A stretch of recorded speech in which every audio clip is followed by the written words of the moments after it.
घोषित करण्यात आलेला आहे सर्वांच्या समक्ष। आणि प्रत्येक वेळेस कोणाचं काही आक्षेप वगैरे असेल तर म्हणून प्रत्येक वेळेस आपण त्यांना तशी संधी दिलेली होती। जे अर्ज रद्द झालेले आहेत त्याच्यामध्ये मुख्यतः जी सूचकाची संख्या पाहिजे आहे ती सूचकाची संख्या दिलेली नव्हती।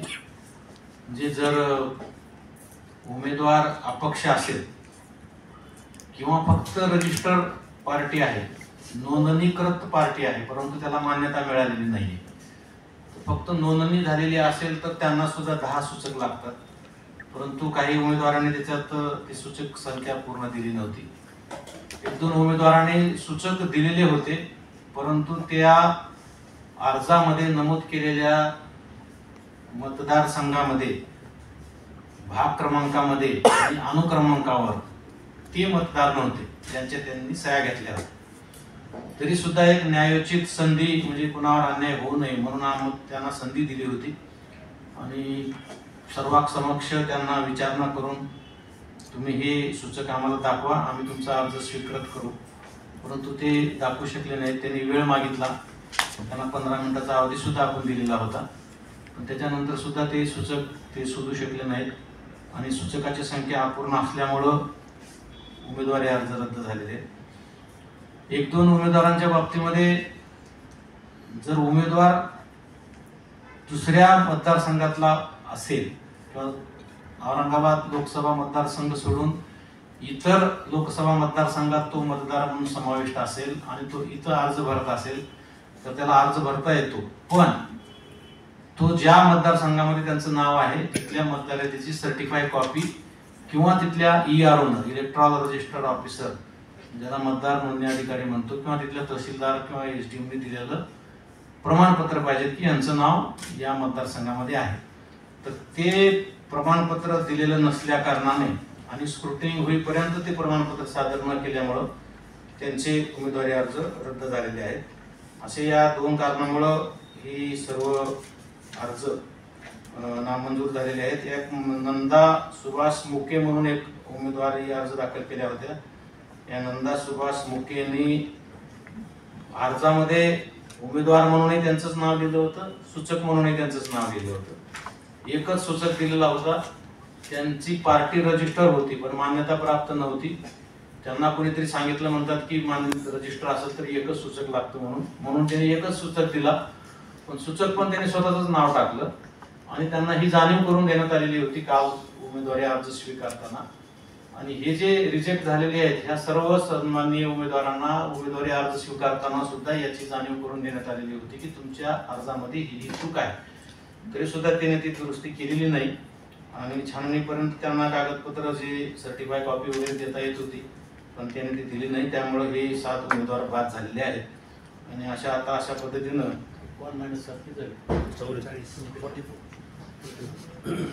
44 उमेदवार सध्या आता निवडणूक रिंगणामध्ये आहेत आणि छाननीची प्रक्रिया संपता क्षणीपासून उमेदवारी अर्ज मागे घेता येऊ शकतात। उमेदवारी अर्ज मागे घेण्यासाठी 11 ते 3 या वेळेचं बंधन नाही आहे। कार्यालयीन वेळेमध्ये ते केव्हाही येऊन ते किंवा त्यांचे एजंट यांच्या मार्फत ते त्यांचा रीतसर जो उमेदवारी अर्ज मागे घेण्याचा अर्जाचा नमुना आम्ही उपलब्ध करून दिलेला आहे तो देऊन आमच्या समोर व्हिडिओ रेकॉर्डिंगच्या माध्यमातून समक्ष हजर राहून ते त्यांचा उमेदवारी अर्ज मागे घेऊ शकतात।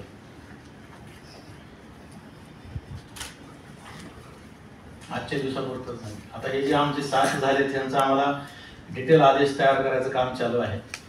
त्यांनी मागू किंवा नाही मागू त्यांचा जे आदेश आम्हाला परंतु मान्यता असलेली नोंदणीकृत मान्यता नसतात।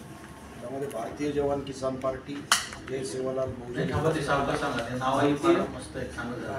भारतीय जवान किसान पार्टी यांचे उमेदवार नंदा सुभाष मुके, नंदा सुभाष मुके, त्यानंतर श्रीराम बंसीलाल जाधव, जय सेवालाल बहुजन विकास पार्टी, बंसीलाल जाधव,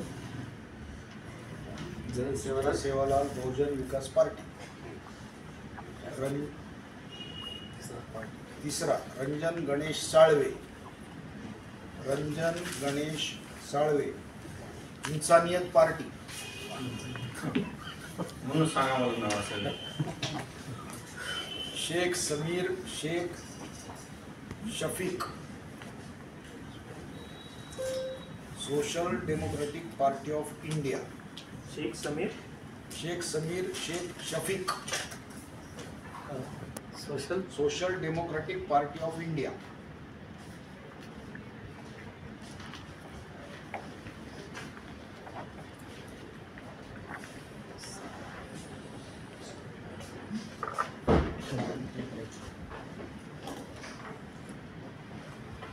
तर ही आजची प्रक्रिया आज आपल्या सर्वांच्या चारच चार झाले. पक्ष. सगळे ते नाव सांगा. राईट. सुरेश धोंडू चौधरी, सुरेश धोंडू चौधरी अपक्ष. सचिन रामनाथ मंडलिक अपक्ष. आणि शेवटचा 7वा ज्याची उमेदवारी आपण रद्द केलेली आहे, रामनाथ पिराजी मंडलिक अपक्ष.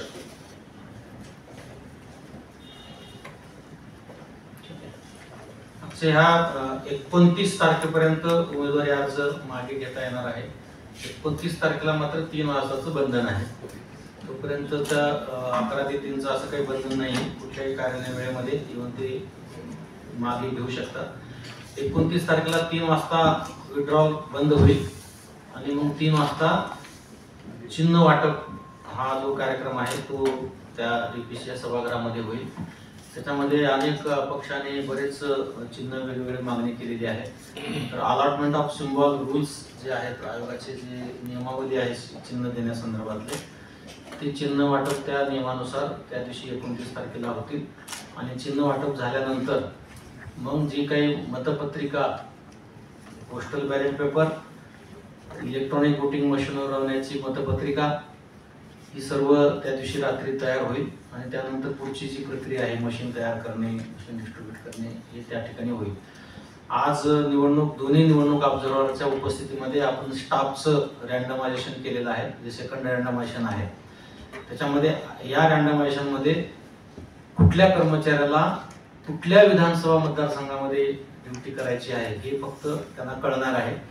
कारण आपण दुसरं ट्रेनिंग जे आहे, आपलं पहिलं ट्रेनिंग मागे संपन्न झालेलं आहे. दुसरं प्रशिक्षण जे आहे ते आपण 5-6 मेला, कोणाला 7 दिले वाटते, 6 आणि 7 मेला त्या विधानसभा मतदारसंघाचे EROच्या ठिकाणी त्यांचं प्रशिक्षण होणार आहे. त्यांचं जे रँडमायझेशन आहे ते ऑब्झर्व्हरच्या प्रमुख उपस्थितीमध्ये आज दुपारी, म्हणजे आयोगाच्या सूचना होत्या की उमेदवारी अर्जाची छाननी झाल्या दिवशी सेकंड रँडमायझेशन करावं.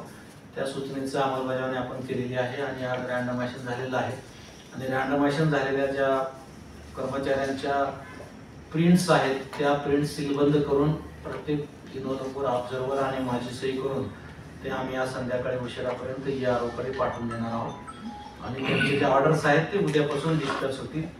हे दुसरं रँडमायझेशन झालं. आणि तिसरं रँडमायझेशन म्हणजे त्या असेंब्लीमध्ये जे कर्मचारी दिलेत ते कुठल्या पोलिंग स्टेशनवर जाणार आहेत हे 2 दिवस अगोदर ते थर्ड रँडमायझेशन होईल. आणि त्याच्यामध्ये आपल्याला त्या बॅलेट युनिट किती लागतील याच्या संदर्भातला निर्णय, म्हणजे जे सगळ्या आमच्या काळजीचा विषय आहे आणि सगळ्यांना उत्सुकतेचा मुद्दा आहे, 2 युनिट लागतात काही एक, तर त्या संदर्भामध्ये एक अंदाज जो आहे तो आपल्याला 29 तारखेला दुपारी 3 वाजता येईल. किती उमेदवारांचे अर्ज मागे घेतले जातात त्यावरून ती संख्या बॅलेट युनिटची ठरणार आहे.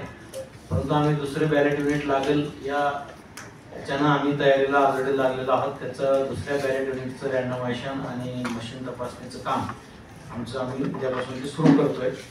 तर या पद्धतीनं आजची ही प्रक्रिया संपन्न झाली. आपल्या सर्वांचे मनापासून धन्यवाद. आम्ही आज छाननीचं सुद्धा सर्वांचे मनापासून आभार मानले, कारण अतिशय खेळीमेळीच्या वातावरणामध्ये कोणाचा आक्षेप नाही, कोणावर ओरडाओरड नाही, कुठलाही गोंधळ नाही, शांततेत ही छाननी. कारण 78 अर्ज तपासणे, 51 उमेदवारांची सर्व पूर्ण माहिती तपासणे आणि हे करणे हे अतिशय मोठं जिकिरीचं काम होतं.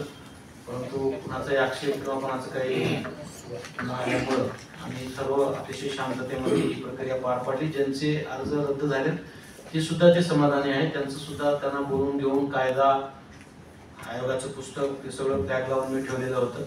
कुठल्याही क्षणावर तुमची काही शंका असेल तर तुम्ही इथं खात्री करा, इथपर्यंत त्यांना मी संधी दिली होती. आणि त्यांनी सुद्धा म्हणजे ज्यांचे उमेदवारी अर्ज रद्द झाले त्यांनी सुद्धा समाधान व्यक्त केलेलं आहे की जे झाले ते 100% नियमानुसार झालेलं आहे आणि त्याच्यामुळं कुठलाही आक्षेप कुठला आलेला नाही.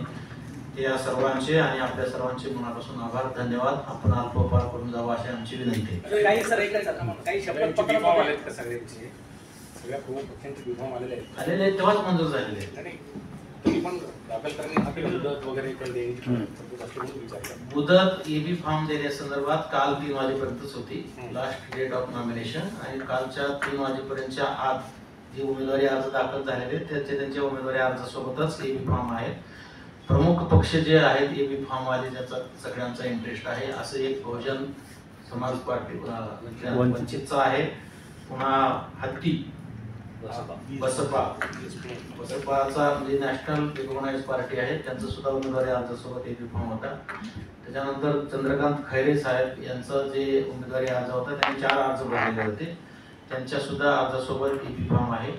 त्याच्यानंतर भुमरे साहेबांचा जो अर्ज आहे त्यांच्यासोबत सुद्धा एबी फॉर्म आहे. आणि ज्या फॉर्मॅटमध्ये पाहिजे, ज्या ओरिजिनल सहीमध्ये पाहिजे, ज्या निर्देशाप्रमाणे पाहिजे ते संपूर्ण त्यांचे आहे. वंचितचा आहे सर एबी फॉर्म आहे अफसर खान का काय तर नाव आहे त्यांचं, आहे तो फॉर्म. त्यांनी काहीतरी मध्ये बाहेर नाही म्हणून सांगितलं आणि मध्ये जोडलाय, त्याच दिवशी जोडलाय.